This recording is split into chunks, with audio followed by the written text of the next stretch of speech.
booties for black girl nerds.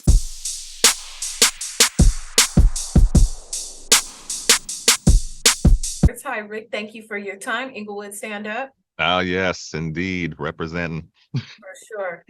It's cold on Van Ness Avenue right now. Thank you for your time. With with the reuniting this season of The Mandalorian and Grogu, the tone is going to focus a lot on that relationship and their reuniting. As a director, how does the visual tone of the series change? Will it become a more intimate, sort of in addition to all the things that are happening in the world around them? How does the visual tone change for the viewer experience for the two Yeah. of them?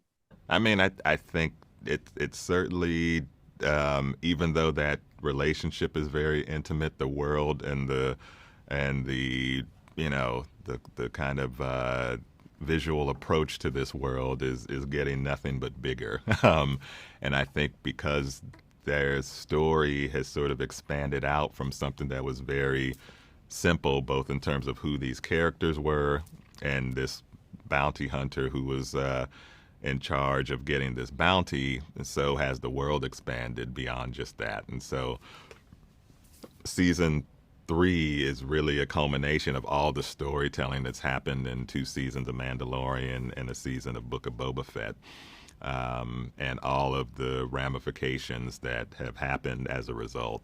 And so I think this feels like it's sort of culminating a lot of those stories, and I think a lot of the tension that's happened will get there's like there will be resolution to a lot of that this season. But the visual approach is as ambitious as we've ever been, and I think as ambition for anything that's, I guess, calling itself a series. It's a big show. It's a big film that we're making on season three.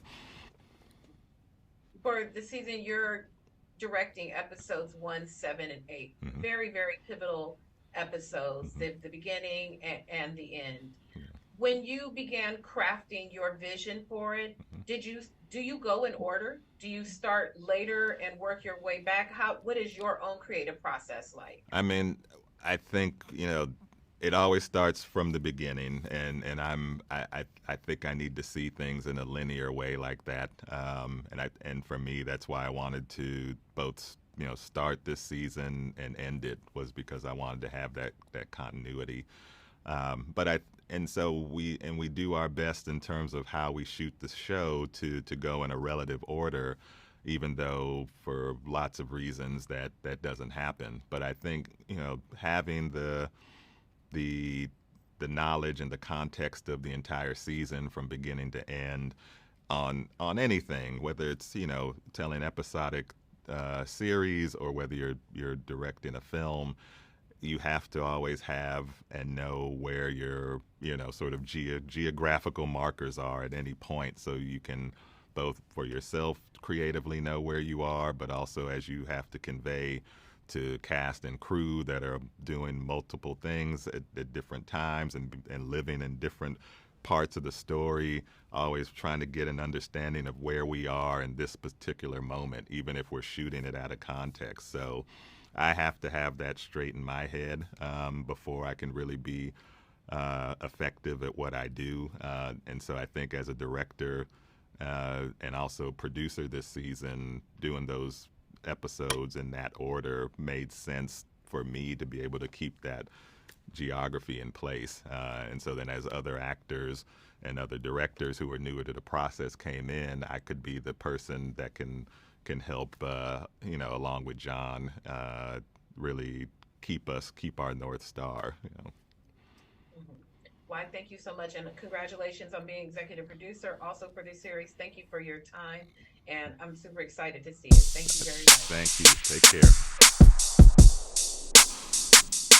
Thank you so much for your time. I appreciate it. Welcome back. Hi.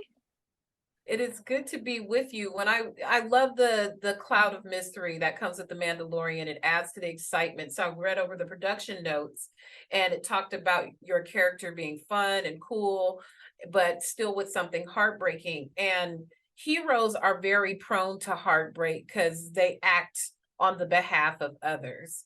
Yep. So when you think of Bo-Katan and that hero story, what would you say that hero story has in common with other great hero stories that you've enjoyed throughout your career? Yeah, I think you're right. I think that there's always something traumatic that happens that leads somebody to follow a path of being in the service of others. And Bo is no different. She has always done what she thought was right for the good of her people. When we first meet her, she is young and impressionable, but she never did anything that she thought wasn't right for her people. And by the time she figured out what she had done, it was too late, and it led to the death of her sister. And that is a tragedy and a guilt that she is carrying every day of her life. And I love that we get to explore a bit of her pain this season and figure out why she is the way that she is. And I think that because it's very easy to dismiss her as just a warrior, just someone who wants to lead. But I think that she's leading because she truly believes or believed that it was the best thing for her people. Mhm. Working within the service of others, pain affects people like that differently versus someone who suffered an injustice and now feels retaliatory. So how do you think pain transforms someone in the service of others? Some go deeper, some shy. How do you think pain transforms?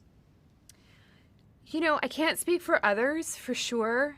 I think for myself, some of the most painful moments of my life where you could very easily go, or I could have very easily gone into anger and frustration, led to the service of others, because the thing that remained the same was hope and love, if that makes any sense. And, I think it gave me a very clear sort of direction and what I wanted to, or how I wanted to spend a portion of my life moving forward. When you see someone that you love suffering and you feel helpless, I think that the goal becomes to never have anybody ever feel the way that you feel. And so for myself, possibly there is a through line in that for other people. I think that Bo is trying to relieve the suffering of her people and bring them together again. And so she does feel called to lead.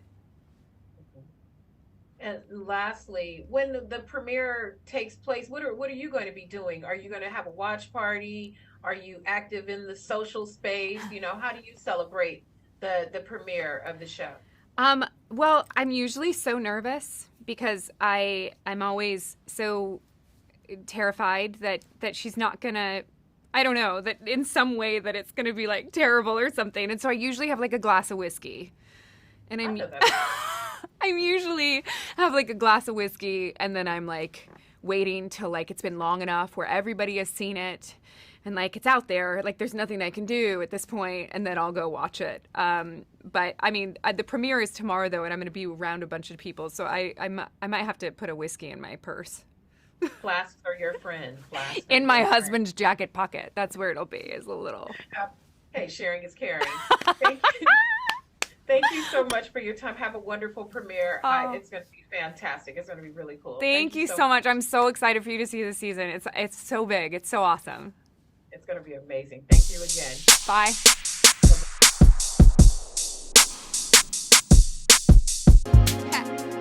Better shake your booties for black girl nerves. Better shake your booties for black girl nerves.